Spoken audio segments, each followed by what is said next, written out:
ആർക്കും ആരും പകരമാകില്ലെന്ന് പറയുന്നത് വെറുതെയാണ്. നമ്മൾ ഒരുപാട് സ്നേഹിക്കുന്നവർക്ക് ചിലപ്പോൾ നമ്മൾ വെറും പകരക്കാർ മാത്രമായിരിക്കും. പുതിയൊരാൾ വരുമ്പോൾ ഒഴിഞ്ഞുകൊടുക്കേണ്ട സ്ഥാനം മാത്രമായിരിക്കാം അത്. ജീവിതത്തിൽ ആരുടെയും ചെരുപ്പാവാതിരിക്കുക. എത്ര കാലം താങ്ങി നടന്നാലും വള്ളി പൊട്ടിയാൽ വലിച്ചെറിയുന്ന ബന്ധമേ അതിനുള്ളൂ.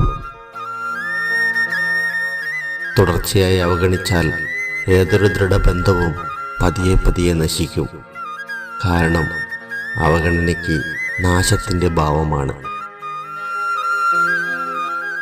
കാലങ്ങൾ കടന്നു പോകുമ്പോൾ എല്ലാവരിലും മാറ്റങ്ങൾ സംഭവിക്കും.